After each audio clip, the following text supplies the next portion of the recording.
At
kanyang pangalan? Sumagot si Yahweh, tumayo ka. Bakit ka nagpapatirapan ng ganyan? Nagkasala ang bayan ng Israel. Sumira sila sa kalusuduang ibinigay ko sa kanila, sapagkat kumuha sila ng mga bagay na nakatakdang wasakin. Ninakaw nila ang mga iyon, itinago at isinama sa kanilang mga ari-arian. Iyan ang dahilan, kaya sila natalo ng kanilang kaaway.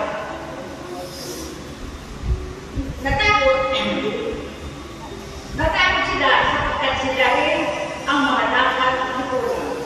Hindi ko na kayo tutulungan hanggang hindi sinusuko ang bagay na pinagbabawal ko sa inyo. Tumayo ka at sabihin mo sa bayan na maghanda ng labukas ng pagharap sa akin, sapagkat ako si Yahweh, ang Diyos na Israel ay ganito ang sasabihin. Ikaw rin, Kusli ay dapat wasakin sapagkat may nagtatago sa inyong mga bagay na pinag-iutos kung wasakin. Hindi kayo makaharap sa inyong mga kaaway hanggang hindi maalis sa inyo ang mga bagay na yan. Kaya bukas ay umaga, makaharap kayo sa akin ayon sa mga hindi at ang hindi mapili ay ilalagay ayon sa kanilang pagkain. At dito po si Akan na siya po ang sumuway sa utos ng kanang Panginoon ay siya pong nagpunsod upang sila ay kagalitan ni Yahweh, upang sila po ay matalo sa lahat sa labanan. Dahil sa kanilang lahat na pakikigma ay sila pinangungunahan ni Yahweh sa isang kulang na silang sumusubaybay sa kanila pakikipagdigma. At dahil nga po sinuway ni Akan ang kalooban ng Diyos, kung kaya po marami po ang nagsakripisyo, marami ang nagbuhos ng buhay, at ito po ay dahil sa pagsuway, sapagkat ang pagsuway po sa Panginoon ay siyang bunga ng kasalanan, at ang kasalanan po ay bunga ng pagsuway. Kaya mapapansin natin dito sa ating kasaysayan na kaya hanggang sa panahon natin ngayon, patuloy pa rin ang pagpapagaling, pagpapahilo, pagpapahal, at pagpapahayag ng mabuting balita, sapagkat hanggang sa panahon po natin, tayo po lahat ay sumusuway sa kagustuhan ng Diyos. At ito po ang malaking ang sakit na dinadala ngayon ng sanlibutan, ang pagsuway na siya po sanhi ng kasalanan. At dito po naman, sa atin po, dito sa atin,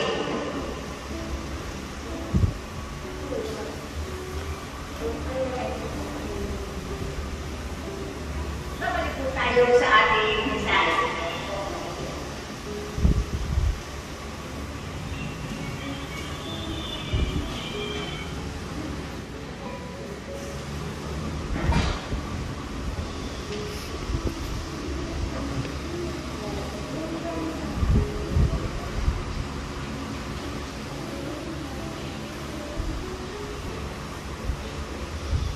At tayo magdadako dito sa ang pangangaral ni Jesus sa Galilea. Madaling araw ay bumangon na si Jesus at nagpunta sa ilang lugar na walang tao at doon nanalangin sila. Hinanap siya ni Simon at ang mga kasama nito. At nang matagpuan siya, sinabi nila, hinahanap ko kayo ng mga tao. Ngunit sinabi niya sa kanila, kailangan pumunta rin tayo sa mga karating bayan upang magpapakaral ako doon. Ito ang dahilan ng pagparito. Nilibot nga ni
puno.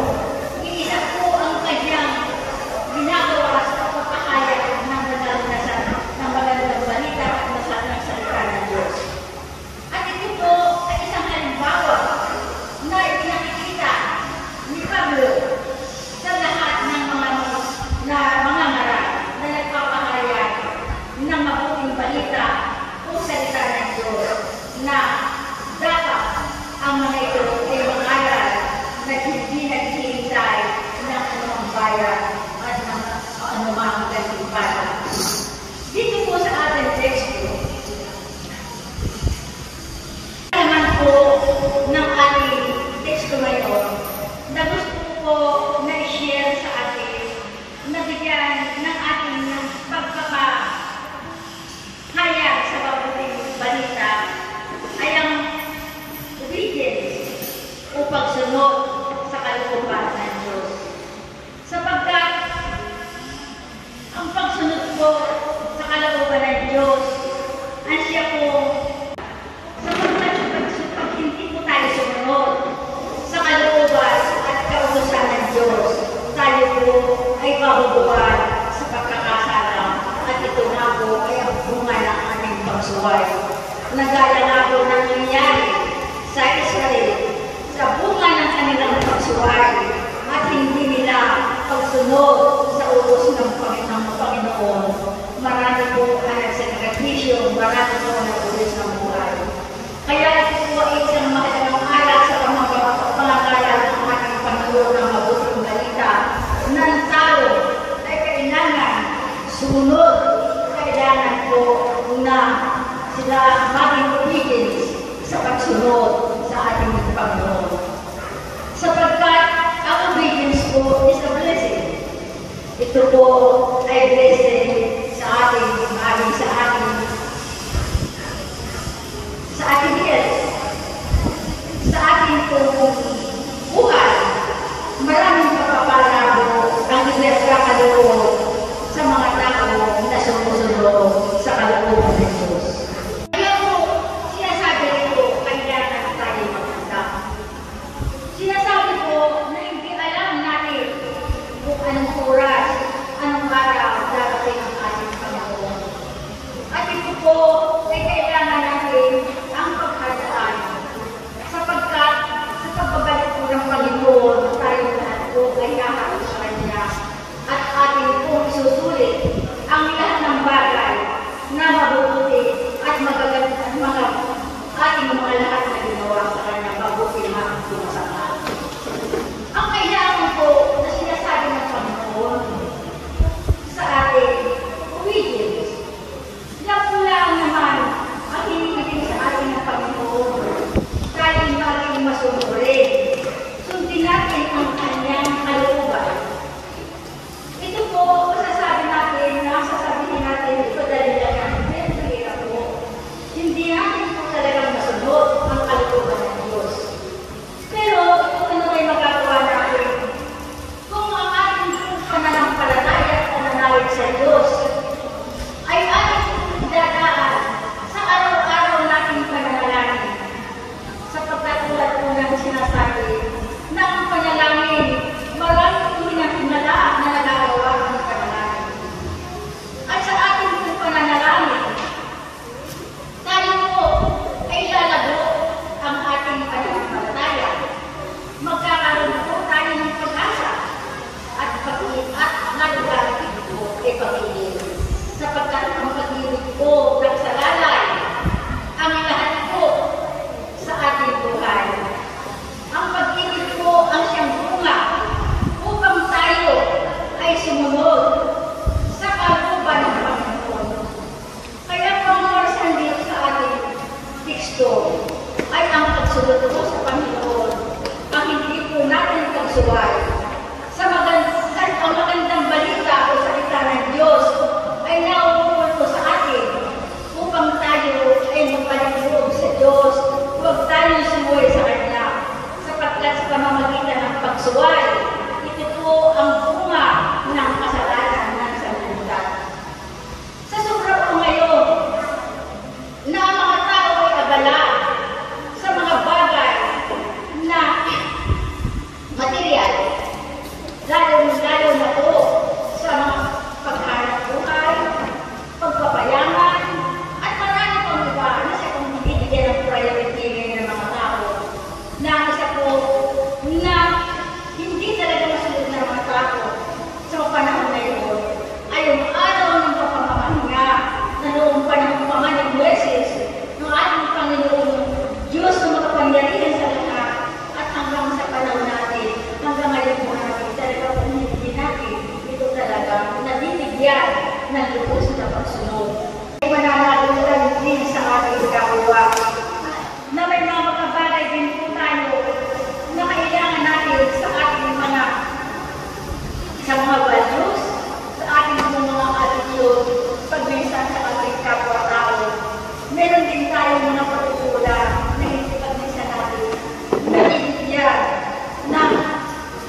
pagdating ng ating Panginoon.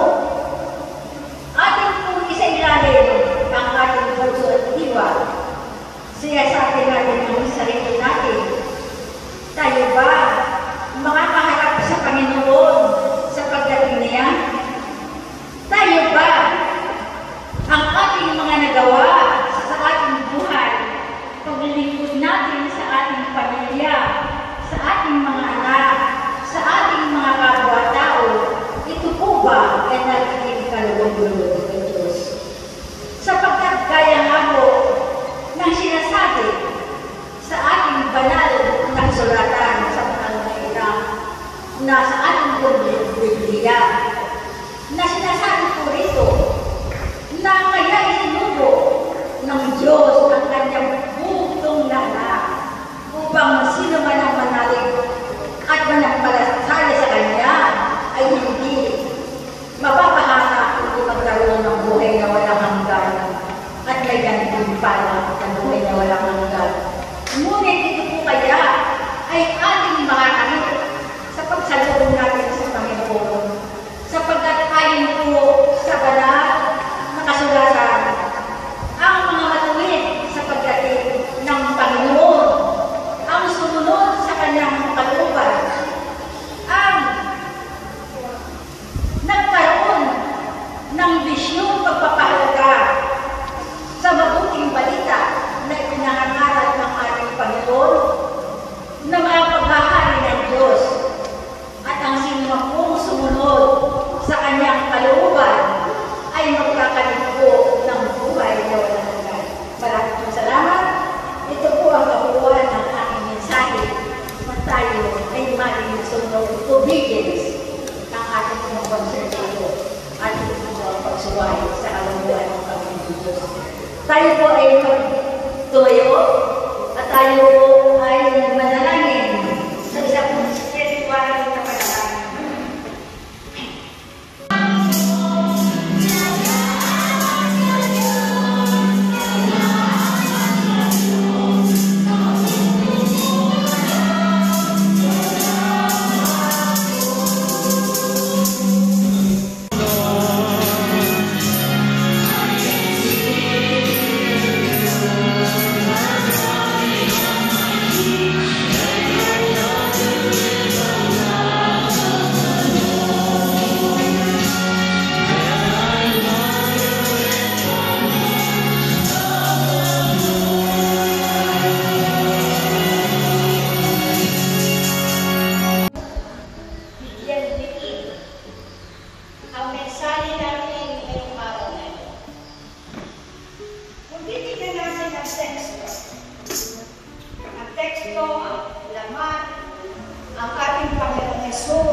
Napakagandang halimbawa ng ating apostol, Pablo, na siya ay naglingkod sa Diyos bilang tagapamahagi ng salita ng Panginoon na hindi ito matanggap ng bayan.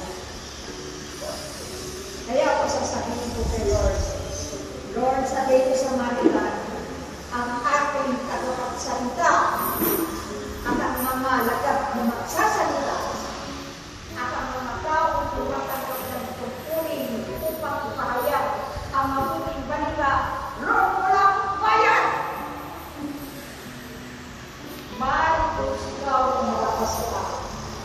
malakas para sa buhay na ang manggagawa ng date sa Mariban walang pangalaman.